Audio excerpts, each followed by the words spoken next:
Recently, I had an experience with credit card fraud that caused so much unnecessary stress and anxiety. I spent hours on the phone and in chats with my credit card company. I had to get two different cards before the fraud stopped, and I was so worried about what was going to happen to my money in my bank account. And I sometimes have the fear that it's going to happen again, right? And that's why I'm so excited to introduce You Are the Healer's newest sponsor, Aura, an app for protecting online data and personal information.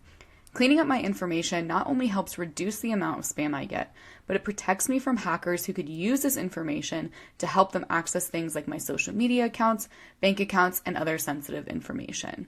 Protecting yourself and your personal information is a form of self-care, I swear.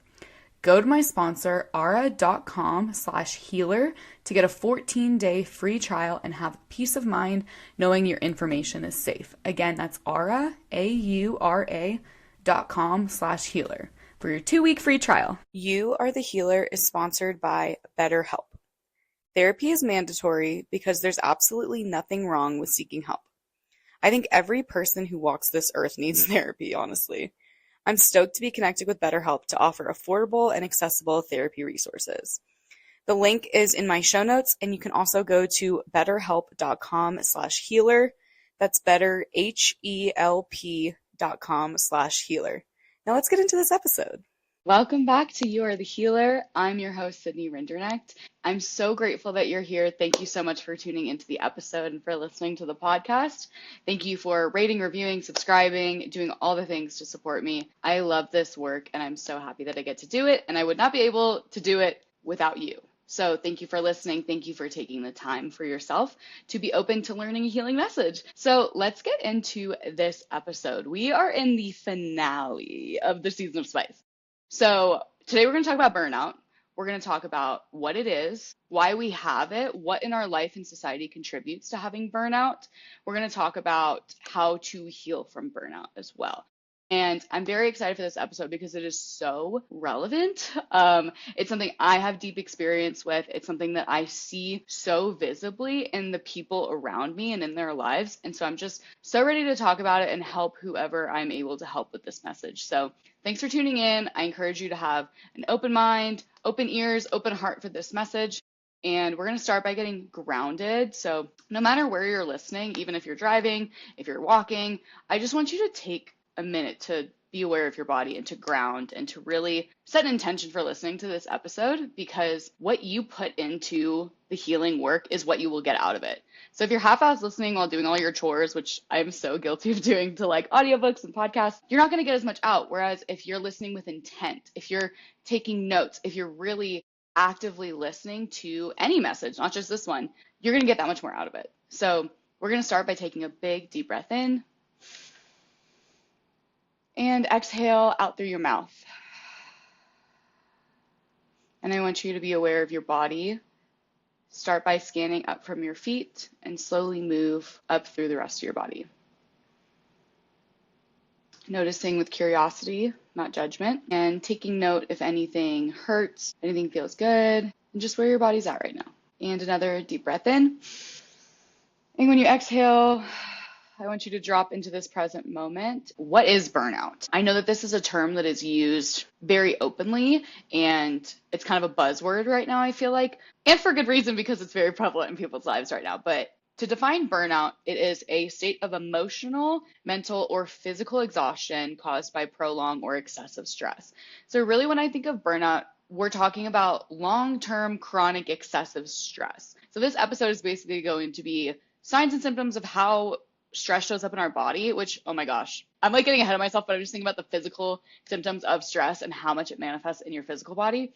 So we're going to talk about those signs and symptoms, and then more importantly, how can we heal from it? How can we be preventative and proactive with our stress versus reactive and wait until things really get to a point of true exhaustion, true burnout, before doing anything healing or self-care related. So when you're burnt out, it is not just being tired or fatigued. You do feel that way, but it is this chronic exposure to stress. Think of like your nervous system being in that fight or flight, really intense, high alert space for a long time. Our bodies are not meant to do that, and it totally wears on us. And so burnout is such a real thing when it comes to our mental health, because when you're exhausted, it's hard to do anything, let alone the basic things that you need to do to stay alive and functioning as a human being. When you're burnt out, sometimes it's hard to make yourself food. It's hard to show up to work. It's hard to do the bare necessities that you have to do. And so your mental health really, really suffers when you're going through burnout. And we're going to get into a lot of like signs and symptoms and things like that. And I want to talk about how burnout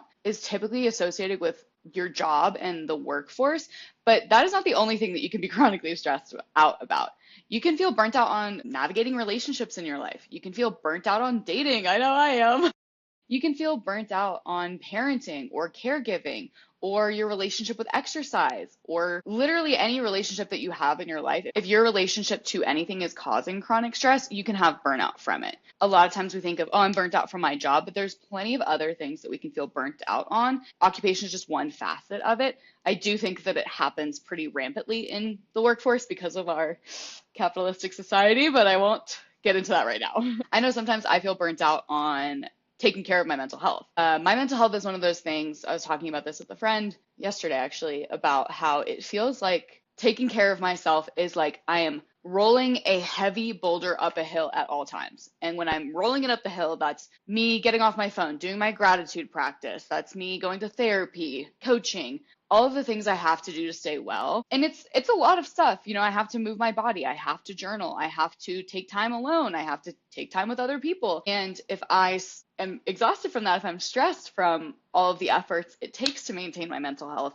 and I stop for a second, then I feel like this huge boulder comes rolling down the hill and I completely backslide. And so this is kind of a tangent, but I know a lot of people, it feels really unfair that you have to take care of your mental health a lot more than other people do. That's kind of just the nature of life sometimes. You might have to take care of your mental health more than other people do. That's just how it is. It's unfair, it sucks, and it's also a fact. If you struggle with your mental health, you might have to work harder than other people do.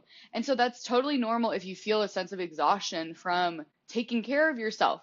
Like when you think of burnout from caretaking, that can be caretaking of yourself too. And so if you're in that, I send you love and compassion because I have absolutely been there before. And we're going to talk about how to help when we're in those situations. So let's get into signs and symptoms of burnout or this chronic stress. And I wanted to categorize it by emotional, physical, cognitive, and behavioral symptoms. And what I want you guys to think of while I'm listing these symptoms of stress is think of your symptoms. So stress looks different for everybody. And so as I'm reading these, I want you to brainstorm like, okay, what are signs to me in my life that I'm experiencing stress and burnout? The best thing you can do with burnout is recognize it as early as possible. And I know that that's hard sometimes, but if we can catch it early and help ourselves take more off of our plates, do what we need to do. If we catch the signs and symptoms of burnout earlier, then we can notice what's triggering us early on. We can do what we need to do to prevent it from getting to this point of pure exhaustion where we're unable to care for ourselves, go to work, do the basic things that we need to do. So we'll start with emotional signs and symptoms that you're feeling burnt out. Feeling numb or detached, dreading things that you once enjoyed, having a short fuse or low frustration tolerance. This one is really big for me if I'm feeling stressed. I am way more likely to be reactive. I'm way more likely to be irked and irritated by something that usually doesn't bother me too much. So I know if I'm feeling really like short fuse that I'm dealing with a lot more stress than normal. If you feel drained, if you feel irritable, hopeless, red, if you're feeling resentment towards the thing that's burning you out, so resentment towards your job, towards your loved one, whatever it is, that can be a clue that you're feeling burnt out. Another emotional symptom is feeling like you're trapped or stuck. I know that I have felt this way truly. I could get into a whole tangent about how nursing as a profession is the most burnt out profession in the world. If you're a nurse and you're listening to this, you're my hero. Healthcare is a really hard place to work in, and especially right now, and burnout. Nursing is the most burnt out profession in the world for a reason. There are systemic things that contribute to it. The caregiving aspect contributes to it. And so I know that I have felt incredibly burnt out working as a nurse. And that looks like for me feeling like I'm stuck in this job. And the beauty of nursing is you can go into a bunch of different fields, but feeling like no matter what I do, I'm going to be stuck in a job that's short-staffed, where I'm overworked, where I'm caring for people in such a intense way that it is harmful to myself and it's very stressful to me. I know a lot of nurses feel that way. And so if you feel trapped or stuck, whether it's in your job or relationship, whatever you're burnt out in, that can be a clue that you're experiencing some signs of burnout. That can also just be a sign that maybe what your situation is out of alignment, but I'll let you use your discernment on that one. And then a big one for burnout is feeling like you're on autopilot, feeling like you're in Groundhog's Day, you wake up and you do the same thing over and over again. Like when I'm burnt out, I feel like a robot. Like I feel like a shell of me, and I'm just showing up in my meat suit to work, and I'm like not me on the inside. I'm on autopilot. I'm not thinking. I'm not present. So those are some signs that emotionally you're experiencing some burnout. Now, physically, stress manifests in our body so loudly. At least I know from my experience, before I am aware that I'm experiencing an emotion, my body tells me. And you know what? I love my body for that. So stress can really do a number on your body. So the first symptom I'm going to talk about is getting sick more often. So when we're chronically stressed, our immune system is down. And so you're more likely to get sick. And then that, I'm just thinking of the systemic issues of burnout within healthcare. And like the more burnt out people are, the more they're going to call off work and leave the floors short staffed because they're getting sick, because they're so stressed out that their bodies can't handle it. A physical sign of burnout is fatigue that's unresolved by rest or sleep. So you might be sleeping the same amount, you might even be sleeping more, and you're still like exhausted, like bone tired, just no amount of sleep is helping you feel rested. That's a pretty alarming cue that you're dealing with burnout or chronic stress. Another physical symptom of burnout is headaches and migraines. And I really want to share a personal story about how this manifested in my life. Long story short, I won't get into the details, but I experienced something very traumatic when I was in college.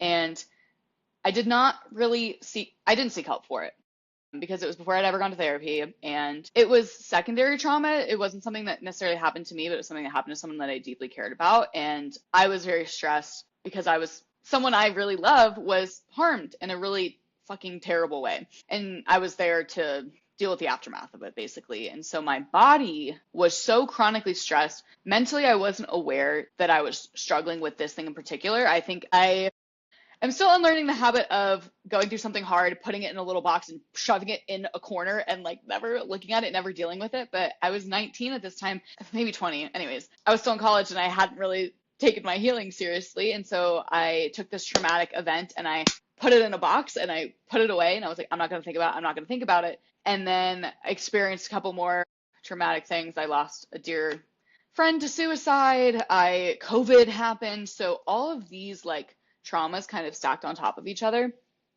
And I never really got help for them. And I started getting chronic migraines.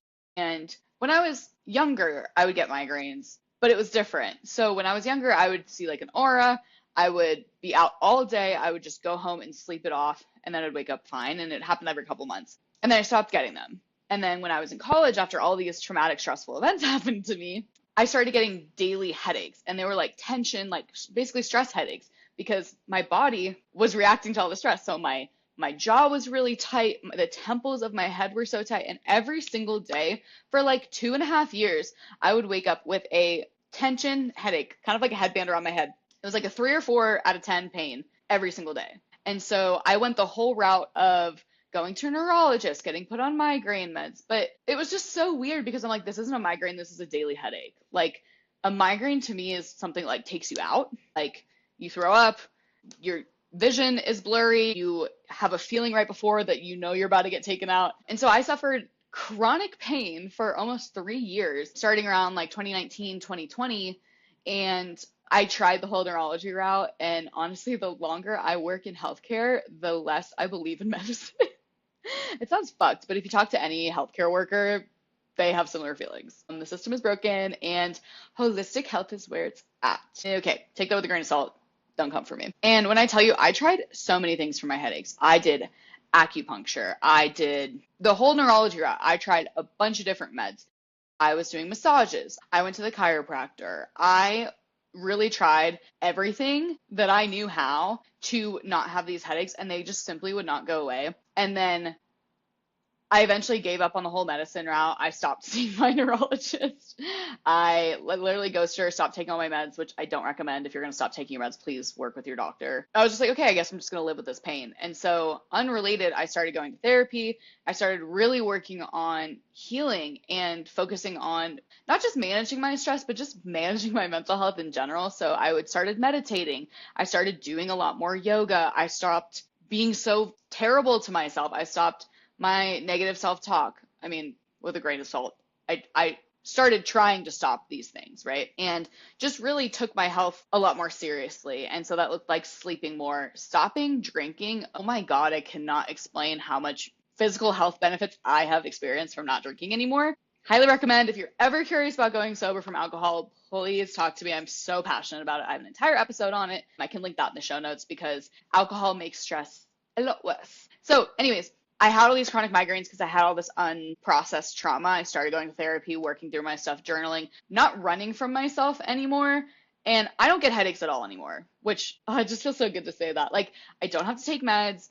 I'm not in pain. And I'm just so grateful that I figured out something that works for me. And I don't say this to like gaslight anyone that gets chronic migraines because they suck. Like, I've been there. But migraines can really happen from a lot of stress. I remember working my first nursing job, which was heinous, and I was the only nurse and I had 12 patients and I did all the admits and discharges by myself. And I remember one day feeling so unbelievably stressed that like my vision started to blur and I got this clear aura, like I was going to have like a full-blown migraine. And I was like, this is entirely happening because of how stressful my work environment is right now. So I just encourage you, if you're someone that struggles with migraines or headaches, really take a look at the stress in your life and how that's playing a role into your physical health. And always like work with your doctor. You know yourself better than literally anyone. That is exactly what You Are the Healer is. You know yourself better than I ever could, better than your partner ever could, better than the doctor that sees you once a year ever could. So you know your life and you have all the information. And so I want you to just make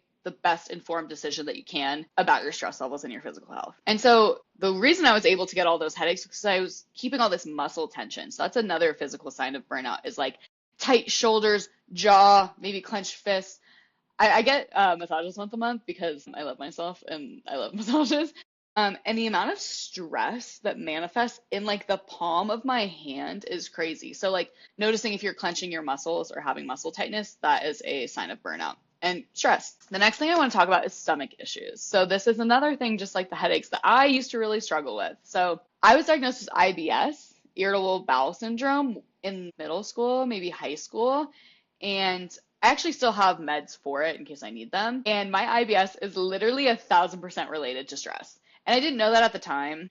I was also recovering from an eating disorder and like in high school and like just eating like only protein powder and stuff like that. So there's a lot of things contributing to why I had tummy problems growing up, but learning how to manage my stress is something that deeply, deeply helped my stomach problems. And I'll still on occasion, if I'm like really, really stressed out, need to take the med that I have for my IBS. And so now I know that if I'm having really bad stomach cramps, that I'm stressed about something. That is like an automatic tell that my body says like, hey girl, we're stressed out. We're going to start letting you know. And I'm like, thanks, queen. Stomach issues can also manifest as things like nausea, constipation, diarrhea, cramps, bloating. Think of just like when you're really stressed, your whole body's inflamed. Physical signs of burnout can look like fluctuation in appetite, really not being hungry at all, or overeating to compensate for the stress. However, and again, when you listen to these, take these with a grain of salt and think about what does it show up like in your life? Because I had a conversation over this weekend with other people that they're like, oh my gosh, when I'm anxious, like I love to eat. And someone else was like, oh my gosh, I literally can't even think about food when I'm anxious. So everyone's different. That's what makes the world so beautiful. So just consider what are some things that show up in your life so that way you can be aware of your symptoms of burnout. Because if we recognize the symptoms, we can manage it earlier rather than later when it gets really intense. Something else, physical symptom, is insomnia, not being able to sleep, feeling so stressed out, like waking up having stress dreams about work or whatever you're burnt out about. That's a really big one. And then that also contributes to the feeling of fatigue and exhaustion. And the last physical symptom I want to mention, there are plenty more. I'm sure you might have some that I haven't listed, but feeling chest pain or heart palpitations from anxiety or that chronic stress, that can be a physical symptom as well. I also had this, now that I think about it, I'm like, bro, my body was going through it. But I had chest pain and palpitations and stuff when I was in middle school and high school. Your girl was stressed. It was a hard time to be me back then. But our bodies try to communicate with us. Our bodies like to tell us what's going on. And so we can use those information as clues instead of just trying to prescribe medicine and like, oh, I'm in pain, I'm going to take pain meds. Like being curious about what your body is telling you. Being like, oh man, I'm nauseous. Like, I wonder why. Was it something I ate? Am I feeling anxious? Maybe my body's trying to tell me something. Our bodies really try to clue us in as to what's happening. And I think there's really a lot of healing to be had when you learn to take your physical body with so much love and respect and listen when it tries to tell you things. Like when I gave up drinking before I like officially stopped, my body was like screaming at me to stop. I was getting headaches. I would be hungover for like 2 days after having like one drink, nausea, anxiety, my stomach would hurt. Your body communicates with you, and it's really awesome to honor that and listen to that so that way you can do what's best for you. Okay, cognitive symptoms of burnout.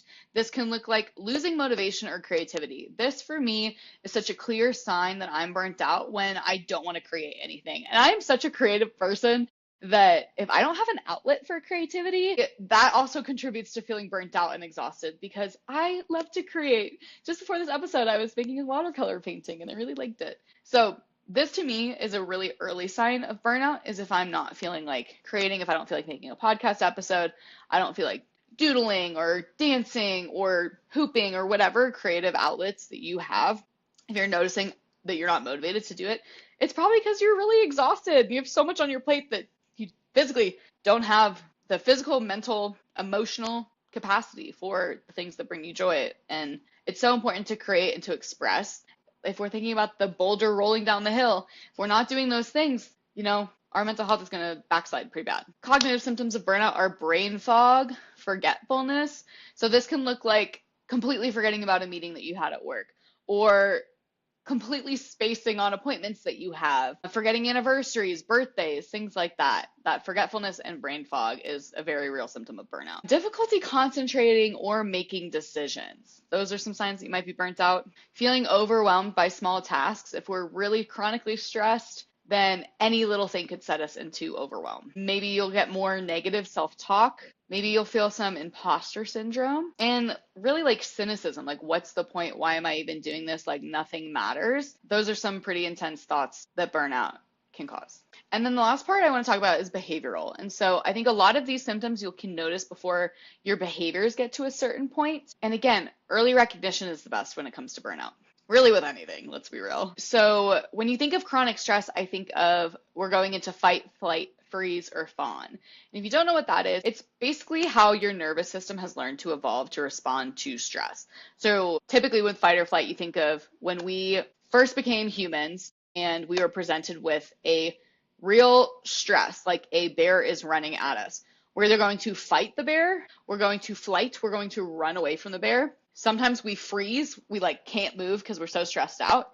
And sometimes we fawn, which that's like people pleasing and things like that. And obviously people weren't fawning to people please bears back then, but that's what it is adapted to now. You might notice that you're freezing up or that you're running and avoiding from situations. And so your fight, flight, freeze, or fawn, it can cue you into, okay, maybe I am really stressed out. My nervous system is overloaded because I'm fawning. I'm trying to people please and make everybody like me. And usually I don't do that. Behavioral symptoms can also look like withdrawing, isolating. Really, like when you're burnt out, you don't have energy to do anything. And so I know when I'm burnt out, I become like such a homebody, which I am not a homebody. Like I love to be out and about doing things, no matter what it is. Honestly, I love to increase my inputs. And so I know I'm burnt out when I'm isolating, when I'm holding up in my apartment. I was really burnt out like a month or two ago. And I know that I was burnt out from a behavioral standpoint because I watched an entire season of TV in less than a month. And if you know me, it takes me like 8 months to finish a show. Like I just cannot sit and watch TV because I'm not even home like that, And so I know that I was really burnt out because I finished an entire season of RuPaul's Drag Race because I didn't leave my apartment because I did not feel like socializing and I just wanted to be by myself and resting. And that was okay. That was really what my body needed, was to rest and chill out and honestly watch some drag queens. And it was really great. But that to me was a sign that I was dealing with a lot of burnout because usually I don't behave that way. Procrastination is another sign of burnout. So waiting until the last minute.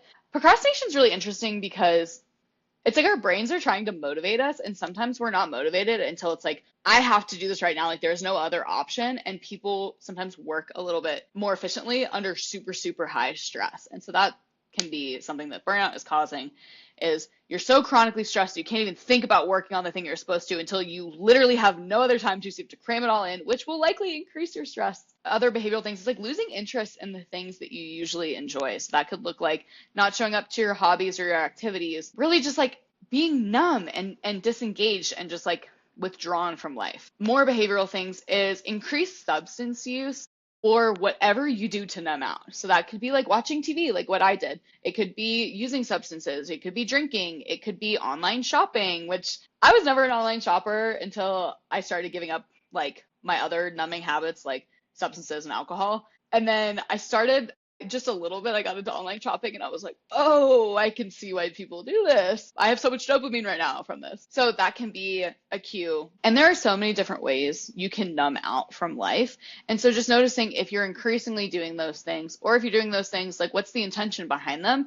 And if it's to numb out, to feel better about your stress, then that's going to cue you in that you're feeling pretty burnt out. And then the last behavioral piece I want to talk about is neglecting self-care. And so this will be more on the severe side of burnout, but when it feels literally impossible to like shower, brush your teeth, put on makeup, leave your house, exercise. When taking care of yourself starts to decline, that's when we're in like really burnt out territory. And so I encourage you guys to reflect on these different symptoms of burnout: emotional, physical, cognitive, behavioral, and think of, okay, what are some early signs and symptoms for myself that I'm feeling burnt out? And when I'm feeling those things, what can I do to manage it before it becomes a huge problem and everything feels super exhausting? I am interrupting this episode with some really exciting news.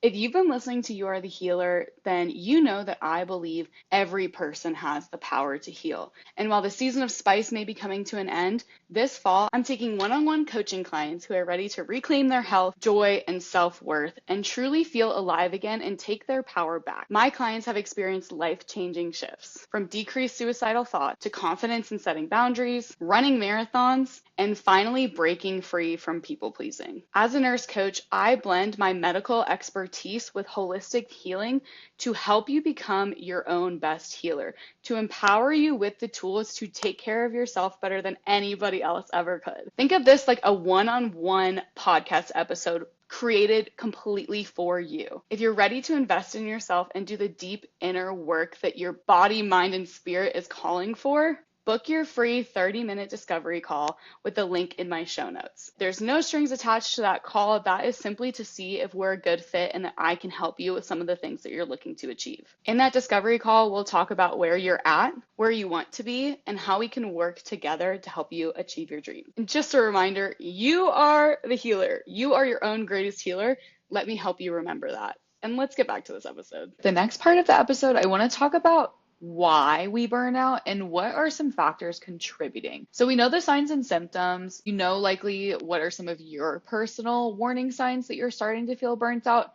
But why is this such a systemic issue? Why is nursing the most burnt out profession in the world? Why is this such a collective experience? So the first thing I want to talk about is we live in a burnout culture. We live in a capitalistic society that teaches us that our productivity equals our worth. And so by nature, we want to feel worthy, we want to feel good enough. So we are going to hustle to feel good enough about ourselves. But spoiler alert, you don't have to do anything to be worthy. I wish that this was like plastered everywhere. You don't have to overwork yourself. You don't have to work at all in order to be worthy of love and everything that you desire. You don't have to be productive to earn your rest. These learned hierarchical beliefs that our society teaches us greatly contribute to burnout culture because we feel like we are not good enough, so we need the next best thing. We need to buy things, we need to produce, we need to work extra hard to feel good enough about ourselves. But a key to navigating burnout is dealing with the root of that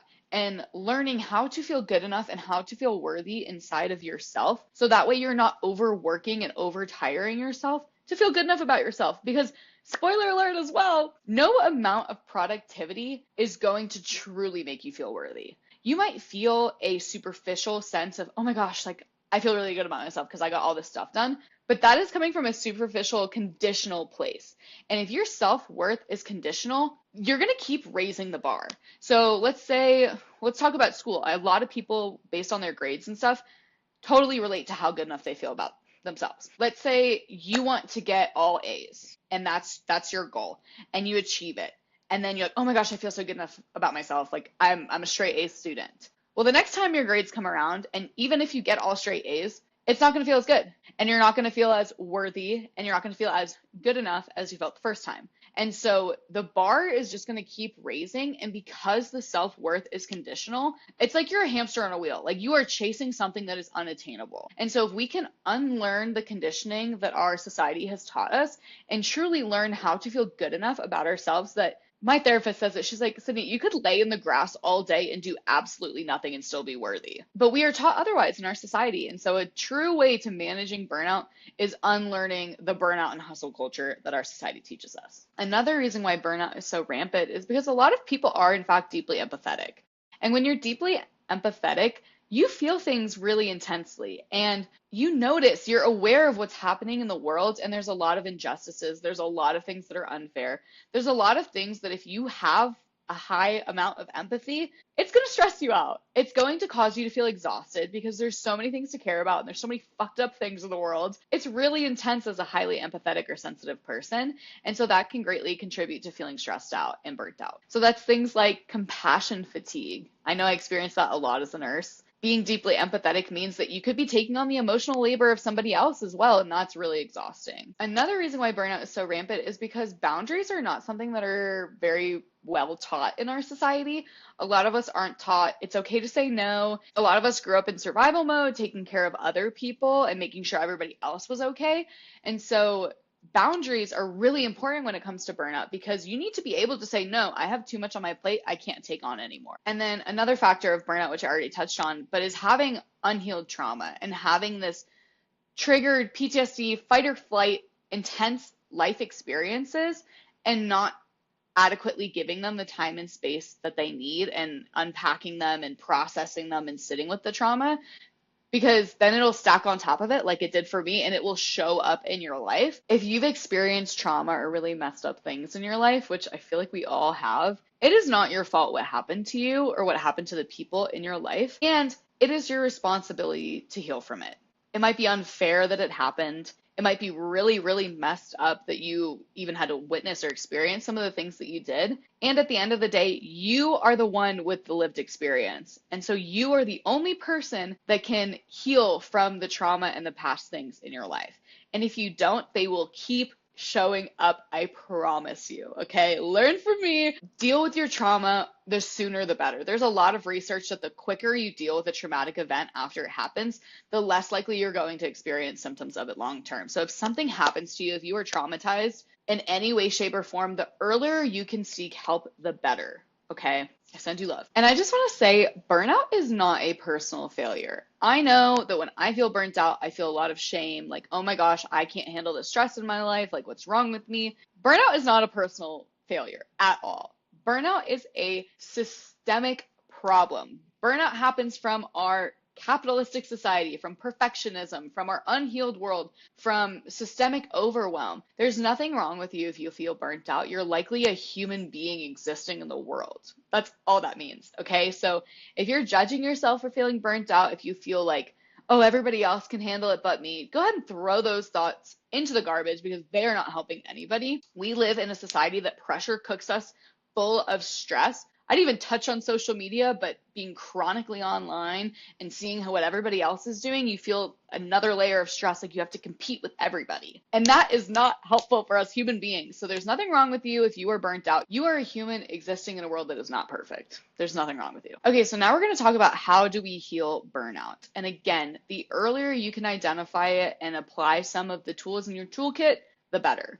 And when I say tools and toolkit, I basically mean like any coping skills. So we'll get into specific ones that help when you're deeply stressed. And I like the analogy of a toolkit because you can have a variety of problems in your life. And whether it's burnout, maybe you deal with a lot of depression, maybe you deal with lack of motivation, whatever it is, you can have a lot of different tools in your toolkit because if we're going to use the analogy, like if you're a handyman, like a hammer isn't going to solve every issue that happens in a house. You can tell I'm not very handy by how I'm saying this. But if you have a hammer and a screwdriver and an Allen wrench and all of these different tools, you're likely to find something that works for the situation that you're dealing with. And you can try a tool, and if it doesn't work, you have a bunch more tools. That's why you have a whole toolkit. And so when you think of coping skills and really self-care, you want to have as many options as possible in your toolkit, because sometimes a hammer might work and sometimes you try the hammer and you're like, this is not working at all. And the hammer is an analogy for any coping skill. So we're going to talk about a burnout recovery toolkit. This is basically our cold glass of milk when the spice of burnout gets way too much. We're crying, our face is red, we're like, I didn't even order it this spicy. So this is our burnout recovery toolkit. So the first thing we're going to start with is nervous system reset and regulation. And again, this could be whatever works for you. One of my favorite things for nervous system regulation is a cold plunge, whether that's a cold shower, jumping into a river, jumping into a cold lake. Those things shock your nervous system and they regulate me so much, like from a physical standpoint. Other nervous system regulations are breath work. And breath work is so accessible. Anything on YouTube, just look up nervous system breath work or stress relieving breath work. It is really helpful, especially if we're feeling it a lot in our bodies. A quick way to heal that is doing things in our body. So whether it's a cold plunge, breath work, stretching, exercise, things like that. Another thing that I love is shaking. So somatic shaking. So humans are one of the only mammals that don't shake after they have a stressful event. And there's actually a lot of research behind the benefits of shaking. And so if you're experiencing something traumatic or you're feeling really stressed, literally just shaking out all your arms and legs, moving around, physically moving that stress out of your body, that is so helpful. There's a reason why dogs shake. There's a reason why a bunch of animals shake after they experience something. It's so weird that we're one of the only mammals that don't, probably because it's more in our voluntary, like it's more of a voluntary option for us, whereas animals, I'm sure, just do it out of habit. Anyways, and with nervous system reset, if you're feeling overwhelmed, I want you to choose things that are less input and more just relaxing, safe, nothing overly stimulating. So when I need a little nervous system reset, I literally just lay in the dark, no sound, nothing, just lay. That helps me regulate my nervous system. It could be music, and again, like safe, not stimulating music. So this could just be like vibrational music, maybe classical piano or something that feels very safe and regulating. This could look like lighting a candle, having like very gentle ambient lighting, changing into cozy and soft, comfy clothes. Those are some things that can help calm you down when you're feeling really stressed. And a big part of nervous system reset is it's your body trying to communicate with you. So asking yourself, what do you need from me today? Asking your body, what do you need from me today? How would you like me to show up? Do you need me to rest? Do you need me to move? And your body tells you. Even if you do, a rigid weight workout routine Monday through Friday, if you wake up and you're so tired and your body is telling you, you know what, I kind of just want to go swimming. I kind of just want to stretch. Listen to your body and honor that and be flexible with what your body needs, because the nature of life is everything ebbs and flows. And so if you're following this strict, rigid schedule of anything, like your body isn't going to naturally like that. And there's a lot of freedom that comes with being flexible with your routines and schedules based on what your body needs, because everything changes. Sometimes we need more rest, sometimes we need less. It's important to be adaptable to what you need. The next part in our toolkit for managing burnout is prioritizing rest. I have a whole episode about rest. If you haven't listened to it, I really encourage it, because it's not just about getting good sleep. It's about how do we prioritize rest in a culture that does not value rest. And so this could look like having a strict bedtime schedule. So saying, you know what, every day this week, I'm going to be in bed by 9. And I'm just going to focus on sleep. That's going to be one of my priorities this week. Because when you're burnt out, you're feeling a lot more tired. Your body might be calling you to rest more, and that's okay. And another thing about prioritizing rest is I want you to set boundaries on tech. Prioritize spending as little time on your phone as possible. So whether that's setting timers on your social media apps, whether that's deleting them entirely, whether that's saying, when I'm in bed, I'm not going to check my email. Whatever you need to do to create boundaries in your rest life can be really helpful in navigating burnout. So that way we can adequately get the rest that our body is craving. And I just want to say, it's okay to be not productive. If you do nothing all day, there is nothing wrong with that. I'm sorry that someone has taught you otherwise, but there is nothing wrong with doing nothing, especially if it's what your body needs. There's nothing wrong with it. You don't have to be productive. You don't have to be productive, okay? You don't have to be productive. Okay, the next part of burnout is reflecting and reconnecting with ourselves. So this could look like journaling. Where in my life am I doing too much? Where in my life do I have too much on my plate? This could look like exploring your values. Are your day-to-day actions in alignment with what matters to you? If you really value, let's say, connection, and you're not making any time to connect with people, that can give you good information that you're living out of alignment. And that might be why you're feeling so stressed and burnt out, is because what's important to you isn't what's being prioritized in your day-to-day life. And with this reflection piece, really just be an observer of your life. Take stock on how you feel about your job, around certain people, around your relationships with, various aspects of your life, and just observe and notice if one of those categories makes you feel some type of way. That's great information to have, and you can explore it and evaluate and then do things differently, so that way you're not feeling some type of way about that anymore. Another tool in our toolkit, which is one of my favorites, is leaning on community. Humans are not meant to do life alone. I know we have this ridiculous individualistic culture for some reason, but we need each other. You can lean on your friends and your family and your community. Share your experience with somebody who you trust. So whether that's telling one of your coworkers, I am so burnt out, I've literally done this before. Telling a coworker, I'm so burnt out, I had this crazy sense of dread when I woke up this morning thinking about coming to work. And even just vocalizing that, it normalizes the experience. It allows opportunity for connection and support from other people, which can really help when we're feeling really stressed out. And I want you to let people help you, okay? I think a lot of people are like, no, I don't want to burden anybody. They have enough on their plate. I'm one of those people where I find so much honor and joy in helping other people. And my mom told me this once. She was like, why would you deprive somebody of the joy of taking care of you? I'm going to say that again. Why would you deprive somebody of the joy of taking care of you? Let people take care of you. Let people help you. They like it. A lot of times people like to help other people. Just let them do it. And if you can't even find the motivation inside of yourself to say, oh, I deserve help, and it's okay to need support, then you can think about it like, well, why would I deny them the joy of helping me? And I want you to let yourself receive, let yourself get support, let yourself be helped. That is such an important lesson to learn. And with community, I want you guys to seek spaces in relationships where you don't have to perform. So whether this is a friendship where you don't feel like you need to be any type of way in order to be loved. I feel so blessed to have the friends that I have in my life. I spent 24 hours with my friend Nadia. And after we hung out and I got home and I was energized, I was like, oh my gosh, for 24 hours, I didn't have to think at all about how I was behaving or acting because I feel so accepted by this friend in my life. And so it's really important to surround yourself with people where you don't feel like you have to perform. Your worth is not conditional. Me and my friends say, I'd still love you even if you had no teeth.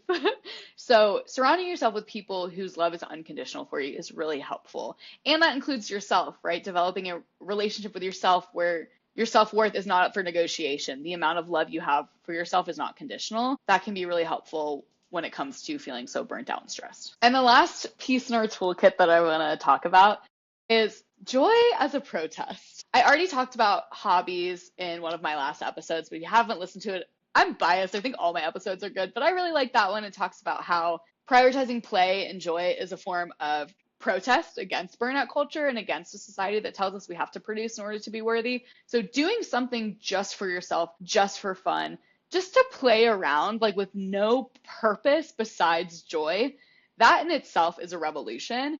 And play is not childish, okay? It can be inner child healing and it can be fun and silly, but it is regulation. It is creativity. It is vital to our healing, is to feel joy. And so this tool in your toolkit could be literally just 5 to 10 minutes. I hate when people tell me that they don't have time. 5 to 10 minutes anywhere.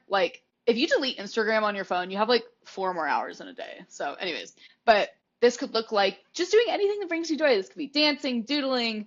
For me today, I was making watercolors, listening to music, going outside, whatever it is for you. Prioritizing play and joy in a burnout culture is not only a form of resistance, but it's also you reclaiming your power back. It's you saying, I'm going to do something just for myself, and it has nothing to do with my productivity, and that's fine. So to summarize our burnout recovery toolkit, our nice cold glass of milk when things are too spicy, if you will. We have nervous system reset. We have prioritizing deep rest, reconnecting and reflecting on yourself and your life, leaning on our community and our support system, and reclaiming our joy in play. And you don't need to earn joy. You don't need to earn playtime. You don't need to earn a treat. I hate that narrative. You can have it just because. You don't have to earn it. You are worthy and enough exactly as you are. And we're going to end with some affirmations. So I will say them and then I will pause and I'll give you time to say them with me. And you can repeat these whenever you need a little pick me up when you're feeling burnt out or when you feel like you need to prioritize joy. And I encourage you, affirmations are a great way to rewire your brain. So you can even write your own. Something that I love with affirmations is recording them in my own voice and listening to them morning and night when your brain is more suggestible. I found that really helpful in my healing. All right, so take a deep breath in and out. Thank you for listening to the message this far today. I really appreciate it. I love you so much. All right, we're going to affirm to end the episode. I deserve to feel good. Doing less makes space for what really matters. My value isn't based on how much I produce. Joy is my birthright. Okay, that's it. Thank you guys so much for listening to this episode. A call to action for you guys is please subscribe to my YouTube channel. That's just the one thing I'm going to plug this episode. I've been putting out the same episodes now that we're in video format. I make YouTube shorts, and I would love for you to subscribe and like a couple videos, maybe send a couple comments. That would be really helpful for me. I appreciate you so much. Thank you for being your own healer. Thank you for listening to this healing message. And until next time, may you be well.